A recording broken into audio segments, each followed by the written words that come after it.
নমস্কাৰ বন্ধুসকল আজি এটা বহুত ইন্টাৰেষ্টিং টপিক লৈ আহিছো আপোনালোকে ভাবেনে যে আমি বান্দৰৰ পৰা হৈছো বুলি বা আমাৰ পূৰ্বপুৰুষসকল বান্দৰ আছিল বুলি বিজ্ঞানৰ মতে বা আমি সকলোৱে ভাবো যে আমাৰ পূৰ্বপুৰুষসকল বান্দৰ আছিল আৰু আমি ক্ৰমবিৱৰ্তনৰ ফলত আজি আমি এই তাৰিখত ধৰক জীৱশ্ৰেষ্ঠ মানুহ হৈছোহি এতিয়া কথাটো হ'ল যে যদি আমাৰ পূৰ্বপুৰুষসকল বান্দৰ আছিল বা যদি আমি আগতে সঁচাই বান্দৰ আছিল তেনে আজিৰ এই তাৰিখত বান্দৰবোৰ বান্দৰ হৈ আছে কিয় আজিৰ এই তাৰিখত এটাও বান্দৰ মানুহ হোৱা নাই চাবলৈ গ'লে কথাটো অলপ ধৰক বহুত জটিল হয় যে বৰ্তমান সময়তো ধৰক বান্দৰৰ পৰা মানুহ হ'ব লাগিছিল কাৰণ আগতে যদি সঁচাই বান্দৰৰ পৰা মানুহ হৈছিল তেনে আজিও হ'ব লাগিছিল বা গোটেইবোৰ বান্দৰ নহ'লেও কমচে কম এটা বা দুটা বান্দৰ ধৰক মানুহ হ'ব লাগিছিল কিন্তু আজিৰ এই তাৰিখত তেনেকুৱা একো হোৱা নাই কিয়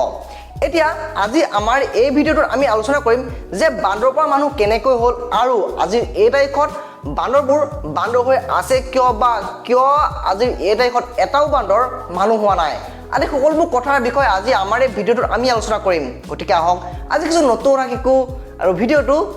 আৰম্ভ কৰোঁ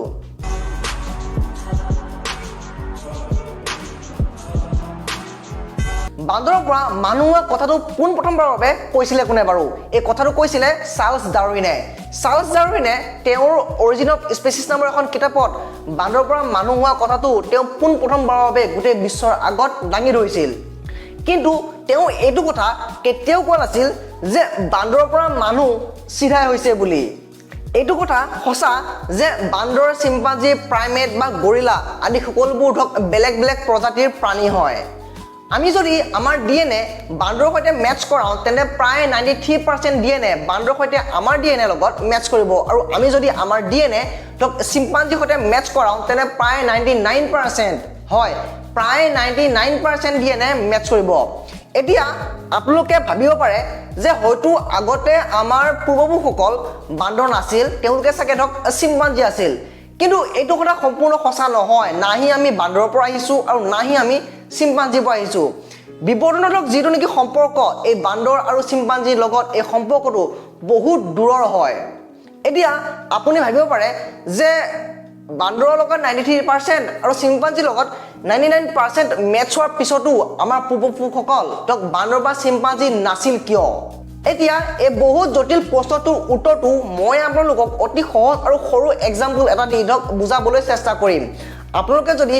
এই এক্সাম্পলটো ভাল পায় তেনে মোক তলত কমেণ্ট কৰি জনাব নাপাহৰিব চাৰ্লছ ডাৰউইনে ফিঞ্চ বাৰ্ড বা টুনি চৰাই এক্সাম্পল লৈ এই বিশ্বক থিয়ৰী অফ ইভলিউশ্যনৰ কনচেপ্টটো বুজাইছিল তেওঁৰ মতে আজিৰে পৰা প্ৰায় 2 মিলিয়ন বছৰ আগত এই বিশ্বত টুনি চৰাই বা ফিঞ্চ বাৰ্ডৰ জন্ম হৈছিল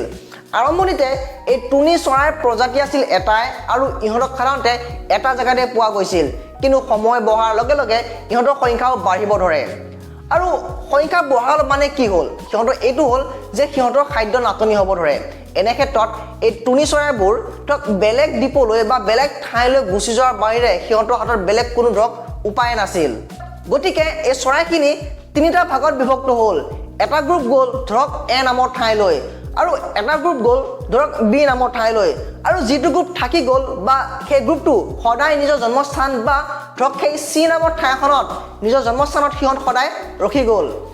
এ আৰু বি যিটো ধৰক জেগাত গৈছিল সেই জেগাটো সম্পূৰ্ণ ৰূপত বেলেগ বেলেগ আছিল সিহঁতৰ যি জন্মস্থান আছিল সেই জন্মস্থানতকৈ তাৰ পৰিৱেশ তাৰ খাদ্য বস্তু আদি সকলো পৃথক আছিল এ নামৰ ঠাইখনত সাধাৰণতে ফল মূল বেছিকৈ পোৱা গৈছিল যাৰ বাবে নেকি ইয়াত থকা চৰাইবোৰৰ ঠোঁটবোৰ লাহে লাহে দীঘল আৰু টান হৈ পৰে পিছলৈকৈ মানুহে এই চৰাইখিনিক লং বিক ফিঞ্চ বাৰ্ড মানে দীঘল ঠোঁটৰ টুনি চৰাইৰ নাম দিয়ে ইয়াৰ বিপৰীতে যিখিনি চৰাই নেকি ধৰক বি নামৰ ঠাইলৈ গৈছিল বি নামৰ ঠাইত সাধাৰণতে পুপুৰা বেছিকৈ পোৱা গৈছিল আৰু আপোনালোকে জানে যে পুপুৰা খাবলৈ হ'লে চৰাইৰ ঠোঁটটো চুটি আৰু টান হ'ব লাগে আৰু ঠিক এনেকৈ ধৰক বছৰ বছৰ গৈ এই চৰাইখিনি মানে বি নামৰ ঠাইত থকা চৰাইখিনিৰ ঠোঁটবোৰ চুটি আৰু টান হৈ পৰে আৰু পিছলৈকৈ মানুহে এই চৰাইখিনিক শ্বৰ্ট বিক ফিঞ্চ বাৰ্ড মানে চুটি ঠোঁটৰ টুনি চৰাইৰ নাম দিয়ে ইয়াৰ পৰা আমি এইটো বুজিলোঁ যে নিজ নিজ জেগাত বাচি থাকিবলৈ সেই টুনি চৰাইবোৰে নিজকে সেই পৰিৱেশৰ লগত একেবাৰে সাঙুৰ খুৱাই পেলালে যাৰ বাবে নেকি সেই টুনি চৰাইবোৰ নিজ নিজ জেগাত বাচি থাকিব সক্ষম হ'ল আমি আজি এই তাৰিখত এই পৃথিৱীত তিনি প্ৰকাৰৰ টুনি চৰাই দেখিবলৈ পাওঁ প্ৰথমবিধ হৈছে যিবোৰ চৰাই নেকি এ নামৰ ঠাইলৈ গৈছিল অৰ্থাৎ লং বিগ ফিঞ্চ বাৰ্ড মানে দীঘল ঠোঁটৰ টুনি চৰাই আৰু ইহঁতে ফল মূল খায় দ্বিতীয়বিধ হৈছে বি নামৰ ঠাইলৈ যোৱা টুনি চৰাইবিধ যিবোৰে নেকি পোক পৰুৱা খায় মানে শ্বৰ্ট বিগ ফিঞ্চ বাৰ্ড আৰু তিনিবিধ হৈছে যিবোৰ চৰাই নেকি সদায় ধৰক ক'তো গুচি নগ'ল বা একেবাৰে নিজৰ জন্মস্থান বা নিজৰ ধৰক বাসস্থান এই ক'তো গুচি নগ'ল আৰু সিহঁত সদায় নিজৰ এক অৰিজিনেল ফৰ্মত থাকি গ'ল এতিয়া আমি এইটো ক'ব পাৰোঁ যে যিবোৰ ফিঞ্চ বাৰ্ড নেকি নিজৰ জন্মস্থানতে সদায় থাকি গ'ল মানে চি নামৰ ঠাইত থাকি গ'ল সেই ফিঞ্চ বাৰ্ডৰ পৰা দুটা নতুন এ আৰু বি দুটা নতুন প্ৰজাতিৰ সৃষ্টি হ'ল কিন্তু আমি এইটো কেতিয়াও ক'ব নোৱাৰোঁ যে এ প্ৰজাতিৰ পৰা বি প্ৰজাতি সৃষ্টি হৈছে বুলি বা বি প্ৰজাতিৰ পৰা এ প্ৰজাতিটো সৃষ্টি হৈছে বুলি এতিয়া ধৰক কথাটো হ'ল যে অৰিজিনেল ফিঞ্চ বাৰ্ডৰ পৰা ক্ৰমবিৱৰ্তন হৈ ধৰক এ আৰু বি প্ৰজাতি দুটা নতুন সৃষ্টি হ'ল এতিয়া আমি যদি ইহঁতৰ DNA ধৰক যদি আমি মেটচ কৰাওঁ তেনে প্ৰায় 99% বা একেবাৰে 100% পৰ্যন্ত ধৰক মেচিং হ'ব পাৰেগৈ মই এই কাহিনীটো এইটো কাৰণে ক'লোঁ যাতে আপোনালোকে ধৰক ইভলিউশ্যনৰ থিয়ৰিটো ভালকৈ বুজি পায় ইভলিউশ্যনৰ এই থিয়ৰিটো বা এই কাহিনীটো অকল ফিঞ্চ বাৰ্ড বুলিয়ে নহয় আমাৰ মানুহৰ লগতো ধৰক সমানে এপ্লিকেবল হয় এইটো কোৱা সম্পূৰ্ণ ভুল হ'ব যে আমি বান্দৰ বা চিম্পাঞ্জিৰ পৰা হৈছোঁ কিন্তু বান্দৰ আৰু চিম্পাঞ্জি ধৰক যিটো নেকি চ'ৰ্চৰ পৰা হৈছিল সেই চ'ৰ্চৰ পৰা ধৰক আমিও হৈছোঁ যাৰ বাবে নেকি আমাৰ DNA বান্দৰ আৰু চিম্পাঞ্জিৰ লগত বহুতখিনি ধৰক মিল খায় ধৰক কথাটো হ'ল এনেকুৱা যে বান্দৰ মানুহ আৰু চিম্পাঞ্জি যিটো নেকি মেইন চ'ৰ্চ আছিল আমি হয়তো কোনোবা এঠাইত গৈ ধৰক বান্দৰ চিম্পাঞ্জি আৰু মানুহ কোনোবা এঠাইত ধৰক লগ লাগিছোঁগৈ আৰু সেই মেইন চ'ৰ্চটোৰ পৰাই ধৰক তিনিটা প্ৰজাতি ধৰক মানুহ বান্দৰ আৰু চিম্পাঞ্জি ধৰক ওলাই আহিছোঁ ধৰি ল'লোঁ যে এইটো হ'ল মেইন চ'ৰ্চ য'ত নেকি মানুহ বান্দৰ আৰু চিম্পাঞ্জি তিনিওটা মিলি ধৰক কিবা এটা প্ৰাণী হৈ আছিল কথাটো কৈছোঁ ধৰক ইয়াৰে এটা ফালৰ পৰা বান্দৰ আৰু চিম্পাঞ্জি হ'ল আৰু এটা ফালেৰে ধৰক মানুহ হ'ল এতিয়া এই ফালৰ পৰা ধৰক কেতিয়াও এই বান্দৰ আৰু চিম্পাঞ্জি কেতিয়াও মানুহ হ'ব নোৱাৰেগৈ বা মানুহো ধৰক ভৱিষ্যতে গৈ কেতিয়াও বান্দৰ হ'ব নোৱাৰেগৈ গতিকে আপুনি যদি ভাবি আছে আপুনি যদি ৱেইট কৰি আছে যে ভৱিষ্যতে বান্দৰ মানুহ হ'বগৈ বুলি বা চিম্পাঞ্জি মানুহ হ'ব বুলি তেন্তে আপুনি সম্পূৰ্ণ ভুল ভাবি আছে এইটো কেতিয়াও ফিউচাৰ হ'বলৈ নহয়গৈ এতিয়া আপোনালোকে গমে পালে যে চিম্পাঞ্জি আমাৰ ৰিভলিউশ্যনাৰী কাজিন হয় তেন্তে সেইটো কোনটো ধৰক চ'ৰ্চ আছিল য'ৰ পৰা নেকি আমি মানুহ আৰু চিম্পাঞ্জি ট'টেলি ছেপাৰেট হ'লোঁ কোৱা হয় মানুহ বান্দৰ আৰু চিম্পাঞ্জি যিটো নেকি ধৰক পূৰ্বজ আছিল সেই পূৰ্বজ একে আছিল আৰু সেই পূৰ্বজৰ নাম আছিল হোমিনিডাই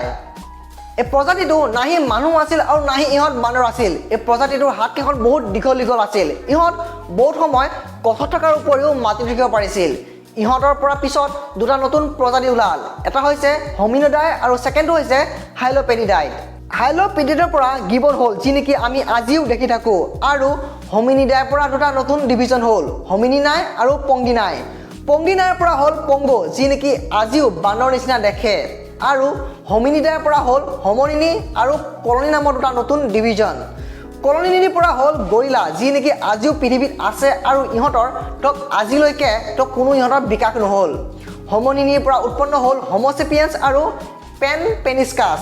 হোম'ছেপিয়েন্স মানে হ'ল আমি আৰু পেনপেনিস্কাছৰ পৰা উৎপন্ন হ'ল বন'প' আৰু চিম্পাঞ্জি বন'প' আৰু চিম্পাঞ্জি বহুত বুদ্ধিয়ক হয় আৰু ইহঁত মানুহৰ দৰে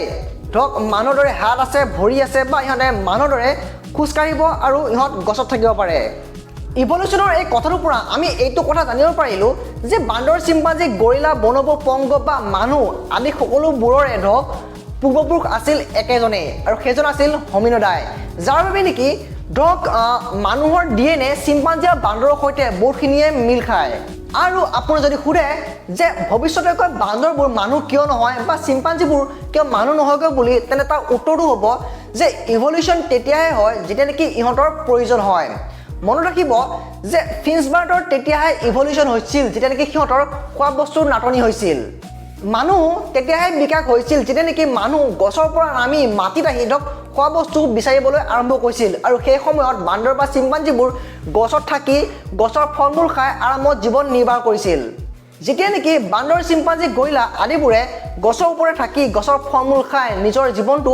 আৰামত কটাই আছিল তেতিয়া মানুহে ধৰক গছৰ পৰা নামি ধৰক মাটিত আহি আফ্ৰিকাৰ ঘন জংঘলত নিজৰ খোৱা বস্তুবোৰ বিচাৰি ফুৰিছিল আৰু এনেকৈয়ে মানুহে লাহে লাহে আফ্ৰিকাৰ পৰা গোটেই বিশ্বতে বিয়পি পৰিলগৈ আপোনালোকে যদি আফ্ৰিকাৰ পৰা মানুহবোৰ কেনেকৈ গোটেই বিশ্বত পৰা কাহিনীটো জানিব বিচাৰিছে বা আউট অফ আফ্ৰিকা থিয়ৰিটো জানিব বিচাৰিছে মোক তলত কমেণ্ট কৰি জনাই দিব মই ইয়াৰ ওপৰত ভিডিঅ' বনাবলৈ চেষ্টা কৰিম আশা কৰিছোঁ আজিৰ এই ভিডিঅ'ৰ পৰা আপোনালোকে কিছু অলপ নতুন কথা হ'লেও শিকিব পাৰিলে যদি ভিডিঅ'টো চাই ভাল পালে তেনে ভিডিঅ'টো লাইক কমেণ্ট শ্বেয়াৰ আৰু এনেকুৱা নিচিনা ইনফৰ্মেটিভ আৰু এডুকেশ্যনেল ভিডিঅ' চাই থাকিবলৈ এই চেনেলটো ছাবস্ক্ৰাইব কৰি দিব নাপাহৰিব পৰৱৰ্তী ভিডিঅ'ত পুনৰ লগ পোৱাৰ কাৰণে ধন্যবাদ